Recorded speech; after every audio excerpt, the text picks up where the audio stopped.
Hello students, प्रश्नावली 7.2 question number 6।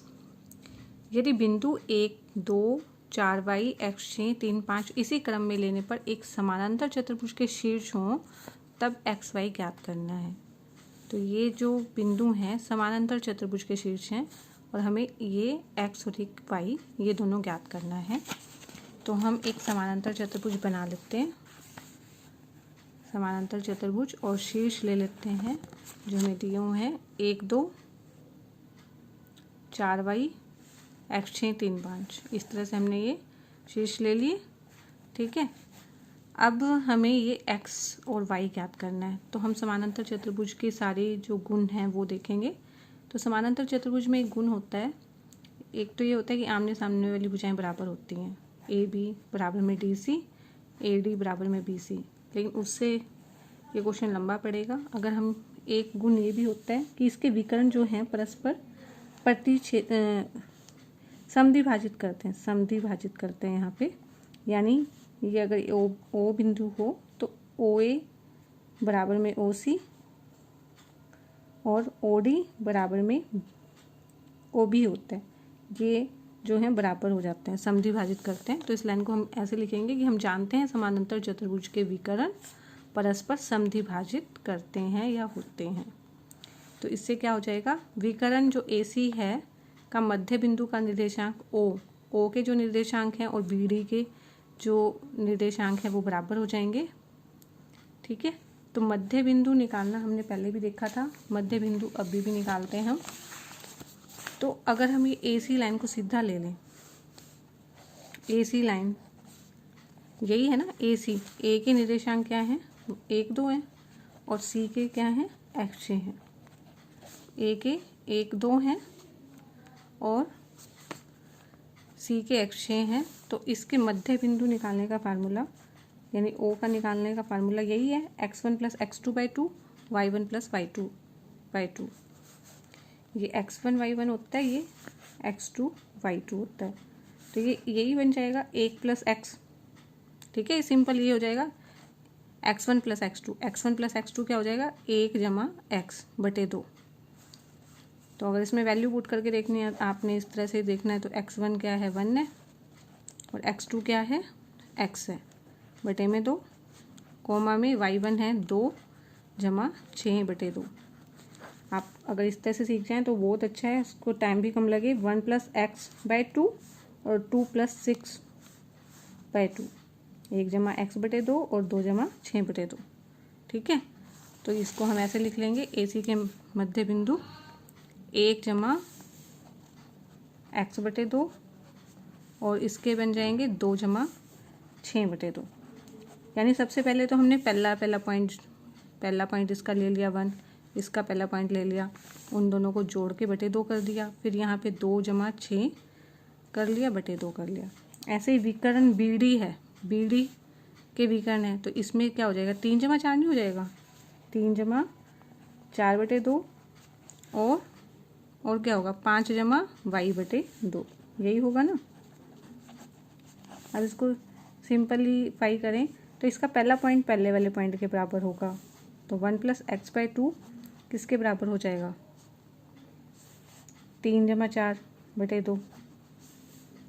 और इसका ये लास्ट वाला पॉइंट लास्ट वाले पॉइंट के बराबर होता है, तो 2 + 6/2 किसके बराबर हो गया, 5 + y/2। इसके बीच में हम कोमा लगाएंगे।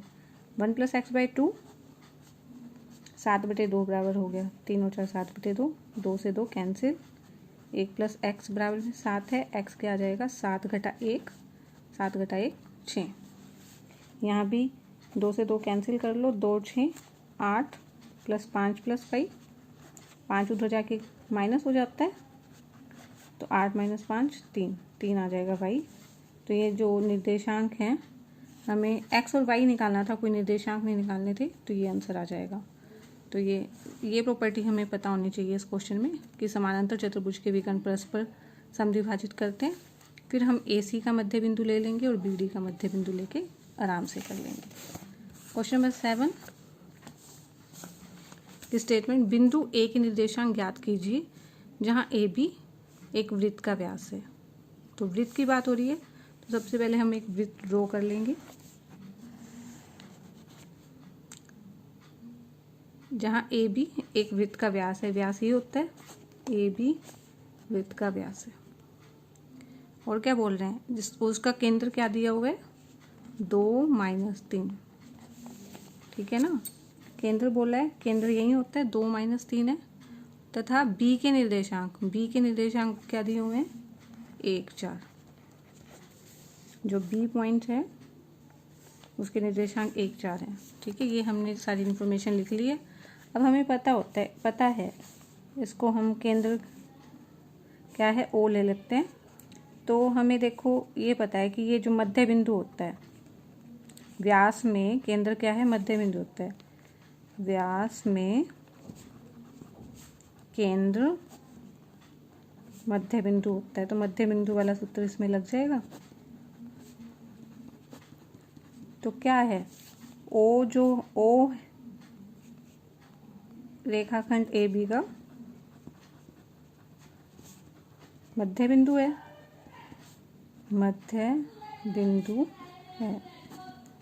ओ जो है रेखाखंड ए बी का मध्य बिंदु हो जाएगा। तो ओ 2 - 3 इधर ले लेंगे और ए के पॉइंट हम x1 y1 मान लेते हैं, xy भी मान सकते हैं, जो भी ले लें 2 - 3। तो हम ये रूल यही करते हैं, x1 + 1 मध्य बिंदु में क्या करेंगे, इसका पहले वाला पॉइंट लिया x1, इसका पहला वाला पॉइंट लिया बटे में 2, यही करते हैं x1 + x2/2। तो ये x1 है, ये इसका x2/2 हो गया एक तरह से, ठीक है। और y1 + 4/2 हो जाएगा। तो इसमें पहला वाला जो निर्देशांक है पहले वाले निर्देशांक के बराबर हो जाएगा। 2 उधर जाके गुना करेंगे, 2 दूनी 4, x1 + 1, 1 उधर जाके माइनस हो जाएगा, 4 - 1, 4 - 1 होता है 3। ऐसे ही -3 इक्वल हो जाएगा y1 + 4/2 के, 2 उधर जाके मल्टीप्लाई किया -6 बराबर में y1 + 4, 4 उधर ले जाएंगे -6 - 4 हो जाएगा ये, तो हो जाएगा -10 बराबर में y1। तो ए के निर्देशांक क्या आ गए हैं, ए जो कि निर्देशांक x1 y1 थे वो क्या बन गए हैं, x1 क्या है 3 - 10। तो इस क्वेश्चन में एक वृत्त दिया हुआ था, ए बी उसका व्यास दिया हुआ है, ठीक है, केंद्र दिया हुआ था, बी के निर्देशांक दिए थे। तो हमें पता है कि ये मध्य बिंदु होता है, तो मध्य बिंदु का आपने फार्मूला लगा दिया और उसको थोड़ा सा सोल्व करके बड़े इजीली हमने ये क्वेश्चन कर लिया। अब हम कर रहे हैं क्वेश्चन नंबर 8।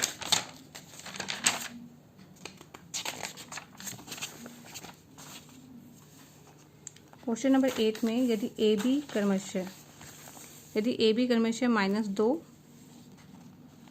क्या दिए हुए हैं, ए बी -2 और 2 - 4 हों, ए बी क्रमशः ए बी को जोड़ने वाला रेखा ए बी क्रमशः इतने हों, तो बिंदु पी के निर्देशांक ज्ञात कीजिए ताकि ए पी बराबर में 3/7 ए बी हो।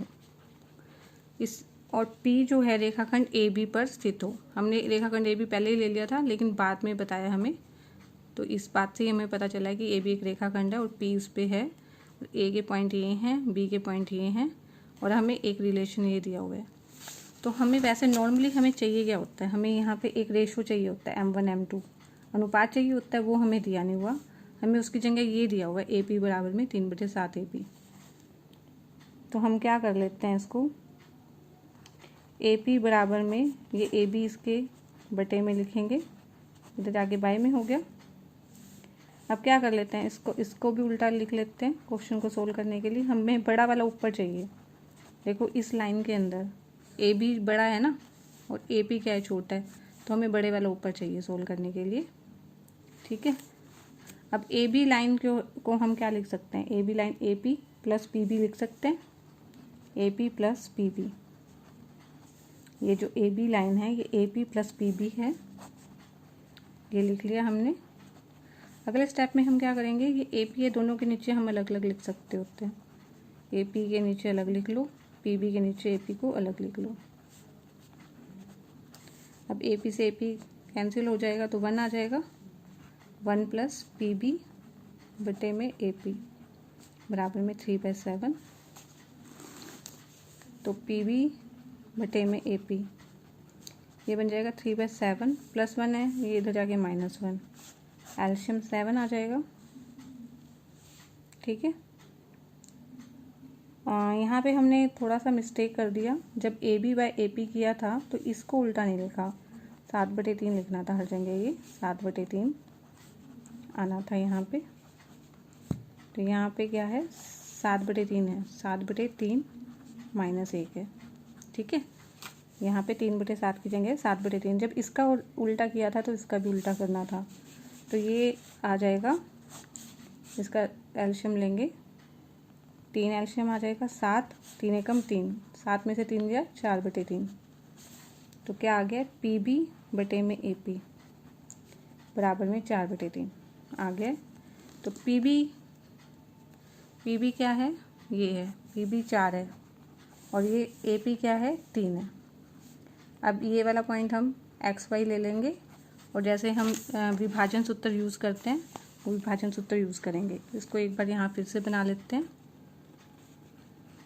ए पी बी ये क्या है -2 बी क्या है एक्स वाई है और ये क्या है 2 - 4 है और ये 3/4 आ गया।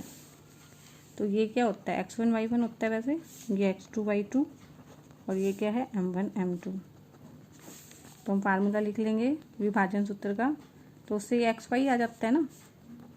फार्मूला क्या होता है, साथ साथ बोलो, x2 + m2 x1 / m1 + m2 और m1/2 + m2 y1 / m1 + m2। नीचे का तो आसान ही है, ऊपर थोड़ा सा देख लो। m1 क्या है 3 है और x2 है 2, m2 क्या है 4 है और x1 क्या है -2 बटे में m1 + m2 3 + 4 है। ऐसे ही आप कर लो, m1 3 y2 कितना है -4, m2 कितना है 4 है और y1 है -2 बटे में है m1 + m2 3 + 4, 3 दूनी 6, 4 दूनी 8, माइनस का 8 हो जाएगा बटे में, 3 और 4 7, 3 चौके 12 -12, 4 दूनी 8 माइनस का 8 आ जाएगा, 3 और 4 7। तो 6 में से 8 तो -2/7 आ गया और ये कितना आ गया -20/7। ये आपका आंसर आ गया। फिर से देखेंगे, हमें अनुपात नहीं दिया हुआ था, ए पी बराबर में 3/7 ए बी दिया था। तो हमने क्या किया था, ए बी यहाँ पे ले गए और 3/7 यहाँ रहने दिया और जो बड़ा है इनमें ए बी बड़ा है उसको ऊपर कर लिया ताकि हम आसानी से सोल्व करें। तो मैंने यहाँ पे मैं गलत से 3/7 रखा था, 7/3 रखना था हर जगह। अब क्या किया, ए बी को हम ब्रेक कर लेते हैं, ए पी + पी बी दोनों के नीचे अलग अलग ए पी लिख के ये 1 आ जाएगा, उधर जाके माइनस करेंगे तो इससे हमें अनुपात मिल जाएगा। पी बी 4 है तो ध्यान रखना है पी बी की जगह रखना है 4 और ए पी की जगह क्या रखना है 3। ठीक है, ये रखने के बाद आप ये जैसे आपने फर्स्ट क्वेश्चन सोल्व किया था उसी तरह से सोल्व करना है। अगर आपको क्वेश्चन समझ में आ रहे हैं तो वीडियो को लाइक कीजिए, अपने फ्रेंड्स के साथ शेयर और चैनल को सब्सक्राइब जरूर कर लीजिए ताकि आप सभी वीडियोस समय पे देख सकें।